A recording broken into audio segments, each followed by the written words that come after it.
Bem-vindos a mais um vídeo. Hoje eu quero fazer um convite para vocês, porque muita gente quer ler Guerra e Paz, muita gente tenta começar, mas acaba abandonando, não finaliza o livro, e por isso eu decidi então fazer um projeto de leitura por aqui deste livraço de Lev Tolstói, provavelmente um dos maiores, mais importantes romances russos da literatura. Eu coloquei esse livro aqui na minha lista de 12 livros para 2025, coloquei como meta que até o final do ano eu ia ter terminado esse livro. Então, como muita gente me perguntou como que eu ia me organizar, o que eu estava fazendo para me preparar também para essa leitura, que é uma leitura mais difícil, digamos assim, eu decidi abrir um espaço aqui na área de membros do meu canal. Tem um botãozinho aqui embaixo que aparece sempre embaixo de cada vídeo, que está escrito Seja Membro, e a partir deste botãozinho você acessa a minha área de membros por alguns valores, algumas faixas ali. E eu abri uma faixa exclusiva, então, para compartilhar um pouco com vocês da minha leitura de Guerra e Paz. Essa faixa tem o valor de R$ 4,99 e você vai ter acesso, então, a vídeos exclusivos e a um grupo de interação para conversar um pouquinho sobre essa leitura. Esse é só um resumo de como vai funcionar, mas nesse vídeo aqui eu vou trazer para vocês algumas informações, uma breve introdução de coisas que eu já pesquisei, que eu já sei sobre Tolstói, sobre literatura russa. Eu já li algumas grandes obras russas, inclusive Ana Karenina, do Tolstói, e estava ansiosa para então avançar em Guerra e Paz.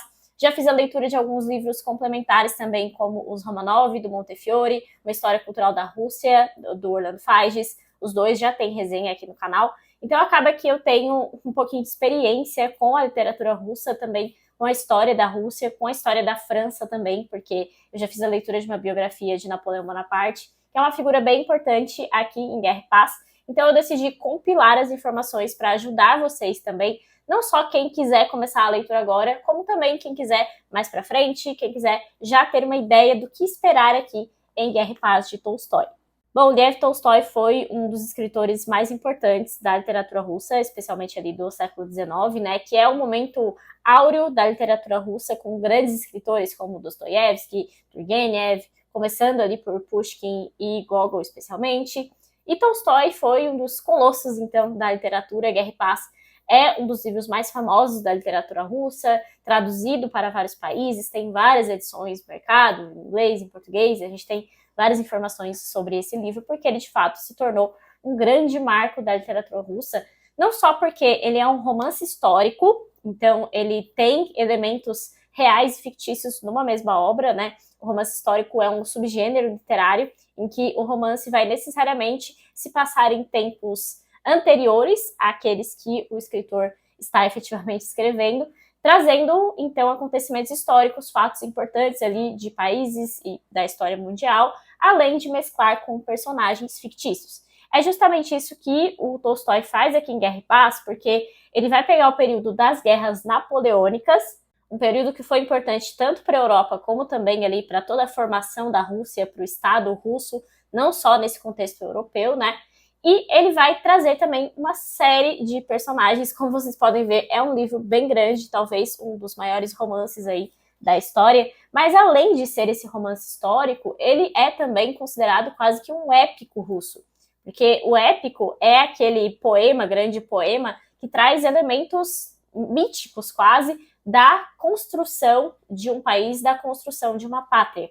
E aqui a gente tem muito essa busca pela alma russa, pelo que é ser russo, quais são os elementos que formam o russo, afinal. Lendo a história cultural da Rússia, eu já tive uma boa ideia, assim, de como o russo vive num conflito interno entre as influências, por exemplo, mongóis, da invasão dos mongóis lá de Genghis Khan ainda, as influências europeias, especialmente da França, por isso que a gente tem esse conflito interessante aqui em Guerra e Paz, além de o conflito Moscou versus São Petersburgo, enfim, tem uma série de conflitos que estão até hoje nesse conceito do ser russo, do que é o russo. Então isso também está presente aqui nessa obra. E é uma obra, de certa forma, épica também, porque se passa na guerra. A gente tem batalhas sendo narradas, o próprio Tolstói participou de uma batalha, a Batalha de Sebastopol.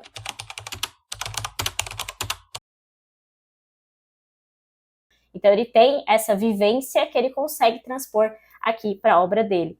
Mas além de tudo isso, né, o Tolstói, da mesma forma que tem esse conflito interno do que é o russo o Tolstói viveu muitos desses conflitos porque ele nasceu numa família aristocrática russa, com várias posses, ele viu a riqueza, viu o conforto, ao mesmo tempo ele viu o camponês sofrendo, o camponês russo, que era sempre a maioria da população, né? Na época da Revolução de 1917, estimava-se aí 85% da população vivendo no campo. Então, de certa forma, o Tolstói, ele viveu algumas faces do que é ser russo, e ele sempre se preocupou muito em colocar todas essas faces nas suas obras. Então a gente tem muito do campo também, a gente tem mais pobre, a gente tem diversas classes sociais, não só a aristocracia, que ele também vivenciou. Enfim, a gente consegue sempre ver esse arcabouço de vários personagens de mundos diferentes nas obras do Tolstói. Isso já estava muito presente em Ana Karenina, e aqui em Guerra e Paz também temos isso. Outro ponto importante da vida do Tolstói que vale a pena saber aqui é que o Tolstói também sempre viveu um conflito religioso interno muito grande, um conflito espiritual. Porque a Rússia é dominada pela Igreja Ortodoxa, né? Até hoje não existe uma separação exata de Estado e religião, como hoje a gente vive no Ocidente. E essa Igreja Ortodoxa, embora tenha se desmembrado da Igreja Católica, tem alguns outros elementos que diferem um pouco daquilo que a gente conhece na Igreja Católica. Então tem um lado muito mais mítico, essa coisa de ter algum chamado para que a Rússia seja a grande mãe do mundo, que leve o mundo de volta, então, para o cristianismo, enfim, tem muito disso também nessa religião ortodoxa. E o Tolstói, ele entrou várias vezes durante a vida em conflito com essa igreja ortodoxa, ele foi inclusive excomungado, foi expulso da igreja efetivamente, e o pensamento dele acabou até criando uma espécie de religião, que é o tolstoísmo. É considerado aí uma forma de estudo, as pessoas estudam esse tolstoísmo, que é esse movimento que ele criou ao redor dele. Ele era muito pacifista, muito contra a guerra, apesar de já ter participado de uma guerra também, né, que como eu já comentei. Ele viveu muitos momentos ali de rompantes espirituais, de crises espirituais, inclusive o livro Uma Confissão dele fala muito sobre essa crise, e em determinado momento ele vai até renegar algumas obras dele, justamente Ana Karenina e Guerra e Paz entrando nisso. Ele tem uma virada assim, de chave em relação à vida espiritual, escreve outras obras, como é o caso de A Morte de Ivan Ilitch, por exemplo. Enfim, o Tolstói também teve uma vida bem conflituosa, bem longa, viveu um grande período ali do século XIX e viu muitas coisas importantes, muitos fatos acontecendo ali, vivenciou muito da história russa, inclusive. Uma das principais dificuldades quando a gente vai ler um livro russo, especialmente quando é um livro desse tamanho com tantos personagens, é o nome russo. E eu até queria trazer o nome do próprio Tolstói para a gente fazer essa exemplificação de como que funciona, porque o nome do Tolstói é Lev Nikolaevich Tolstói. Então o nome é Liev, né? Inclusive tem alguns lugares que traduzem para a versão francesa, europeia, como Leon. O segundo nome que a gente chama aqui é o patronímico, porque esse nome é formado pelo nome do pai mais o final it. Então, Nikolaevich significa que ele é filho de Nikolai.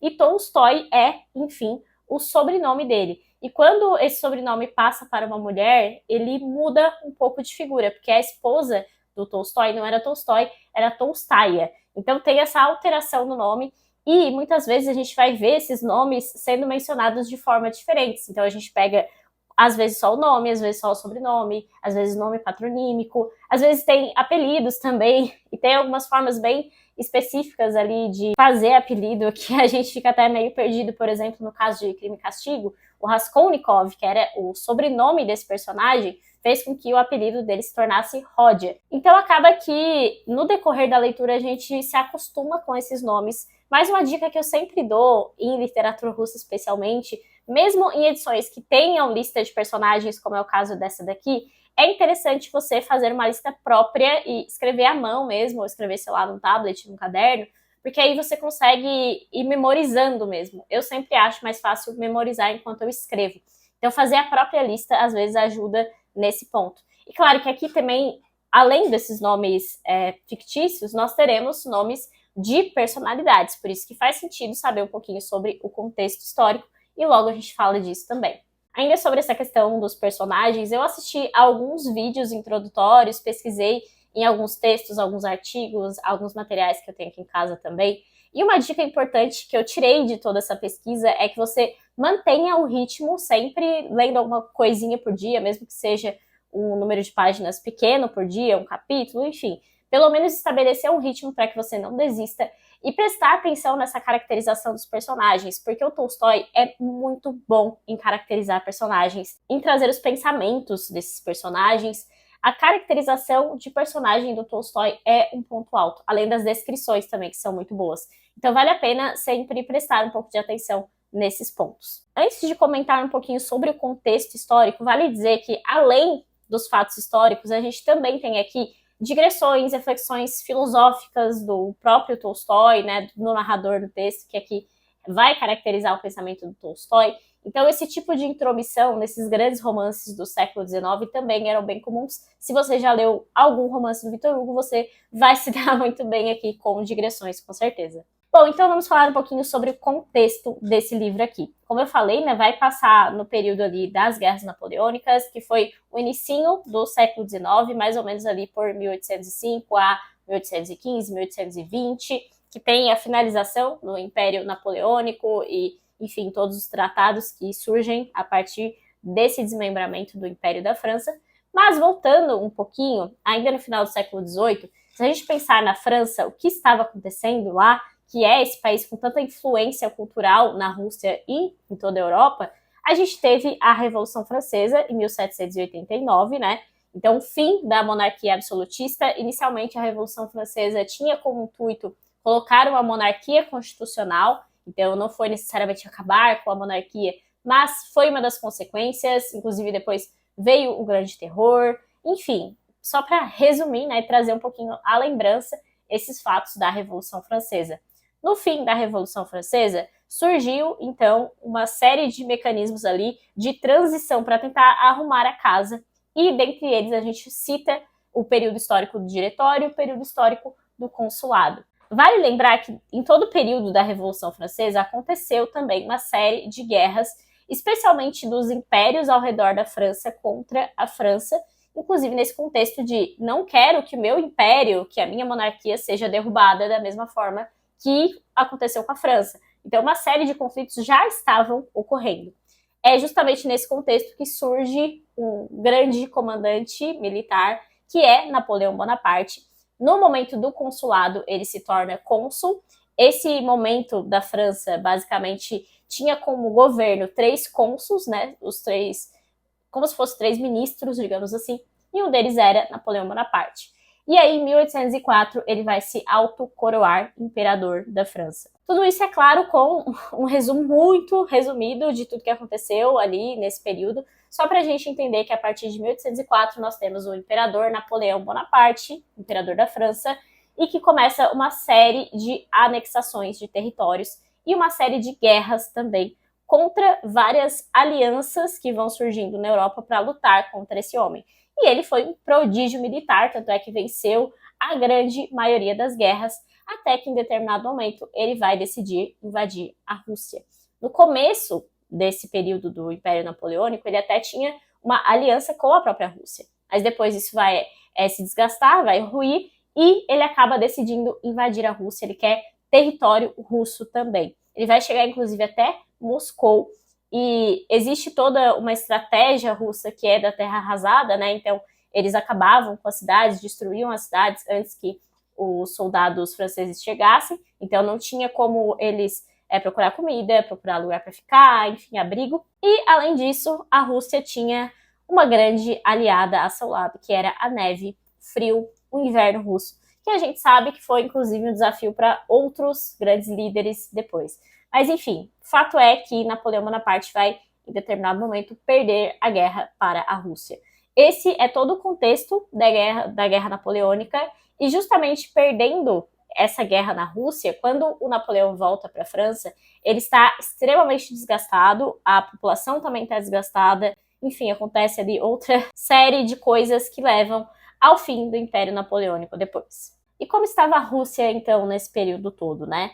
Enquanto a Europa estava buscando liberdade, buscando acabar com a monarquia, colocando a república, não dizendo que isso necessariamente é bom, mas era uma mudança, né, um mar de mudança muito grande na Europa, a Rússia sempre foi ali um local de autoritarismo. em que o czar, que é esse chefe de governo, né, chefe de Estado também, é considerado um predestinado por Deus. Então foram anos e anos de dinastia Romanov, se eu não me engano foi 300 anos que eles ficaram no poder, e os Romanov estavam no poder neste momento, obviamente, né, ficaram até 1917, 18, quando veio a Revolução. Então, nessa sociedade, existe esse absolutismo que é muito ligado à religião e ficou assim durante todo o século XIX também. Tem uma sociedade burocrática, rígida, com vários funcionários públicos, várias patentes, várias formas ali, quase que castas. Então, existe uma formação ali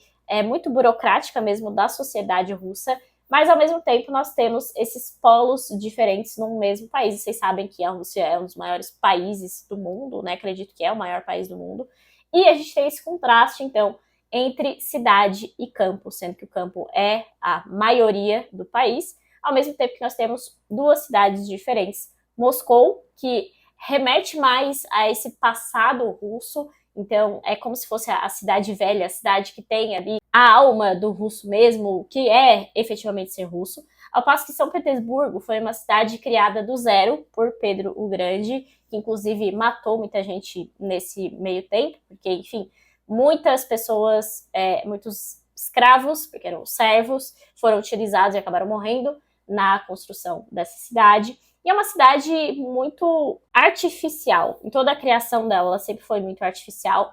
E quando a gente vê na literatura russa, a gente geralmente tem esse conceito. A Moscou sendo a mãe Rússia e São Petersburgo sendo a influência, especialmente europeia, a influência francesa, os filósofos, a aristocracia, como se fosse esse conflito também, essa diferença existente nesses dois polos, que foram cidades que em determinados momentos foram uma ou outra a capital da Rússia. Hoje, mais uma vez, é Moscou. Mais duas coisas que eu queria chamar a atenção sobre essa parte histórica, para a gente ter esse panorama, né? É sempre bom lembrar que com esse período das guerras napoleônicas foi que a família real veio para o Brasil, em 1808, foi uma jogada de Dom João, justamente para fugir dessa guerra com Napoleão Bonaparte, e aí o Brasil se torna, então, essa sede do Império Português e Brasileiro, né? Que o Brasil, então, se torna parte do Império também.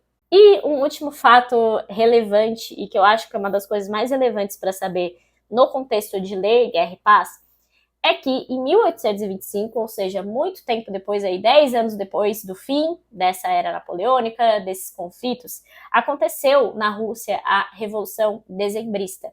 O que acontece? Muitos soldados que lutaram nessas guerras napoleônicas, muitas pessoas que viram os exércitos entrarem ali na Rússia também, viram a Europa pela primeira vez.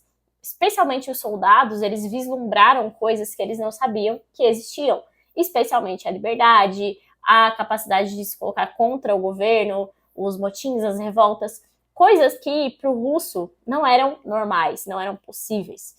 E a partir disso, germina, então, essa semente da revolta na Rússia, que vai culminar nessa Revolução de 1825, quando existe um problema ali de sucessão entre czares na família Romanov, eles se aproveitam dessa situação para ter uma revolta, e o imperador que vai assumir, que é o Nicolau I, ele vai massacrar aquelas pessoas, vai mandar executar uma boa parte, vai mandar para a Sibéria vários outros. E dentre esses vários outros mandados para a Sibéria, a gente tem um parente de Tolstói, que é a família Volkonsky. E Tolstói procurou muito sobre a vida dessas pessoas. Ele até chegou a conhecer esse ascendente dele, né? Essa pessoa a quem ele tinha parentesco, que fez parte, então, dessa revolução. E quando Tolstói começa a escrever Guerra e Paz, a primeira ideia dele, o primeiro objetivo, era escrever sobre essa revolução. Só que ele vai voltando, e descobre todo esse contexto e, enfim, escreve sobre o período napoleônico. Então, eu acho importante a gente saber essa inspiração, onde que começou a ideia de escrever este grande épico, entender também quais são essas consequências, né? A gente vai ler sobre um período aqui que, ok, acabou a Guerra Napoleônica, acabou o imperador Napoleão Bonaparte, ele está lá em Santa Helena, mas as consequências para a Rússia foram muito grandes e levaram a vários conflitos, levaram a várias coisas, até culminar, de certa forma, a gente pode pensar nessa linha de fatos históricos, né, até culminar na Revolução de 1917. Então, eu acho interessante a gente partir desse raciocínio quando a gente fala de contexto histórico para Guerra e Paz. Bom, é isso. Eu queria trazer, então, umas informações introdutórias para começar essa leitura. Eu vou começar a leitura na semana que vem, então a ideia é começar ali no meio de fevereiro e terminar lá para começo de maio, passar um bom período lendo esse livro aqui, na companhia desse livro aqui. Eu coloquei uma meta aí de 15 a 20 páginas por dia, mas é só para ter uma noção. Então eu quero trazer alguns vídeos puxando alguns ganchos, falando mais sobre esse contexto, falando mais sobre Napoleão, sobre as guerras também, e especialmente as consequências para a Rússia, né? Então a minha ideia é fazer esse tipo de vídeo um pouco mais ampliado ou com detalhes mais focados, né? Falando especificamente sobre algumas coisas, aprofundando alguns personagens ali na área de membros, que como eu falei, né, R$ 4,99 por mês, é uma assinatura aqui do YouTube bem fácil de fazer. Se você tiver no iPhone, precisa fazer a assinatura pelo computador ou por tablet, enfim, mas depois tudo vai aparecer no seu aplicativo normalmente. E a ideia, então, é fazer esse convite para vocês, para que vocês façam a leitura deste livro comigo. E, enfim, a gente termine 2025 dizendo: eu terminei a leitura desse livro gigantesco de Guerra e Paz, de Lev Tolstói. É isso, espero que vocês tenham gostado aqui desse vídeo, que aceitem o convite para ler comigo. Se vocês gostaram, se ajudou vocês, foi interessante de alguma forma, deixem aí sua curtida, deixem aí seus comentários também. Lembre-se de se inscrever no canal, que isso me ajuda bastante. E até o próximo vídeo.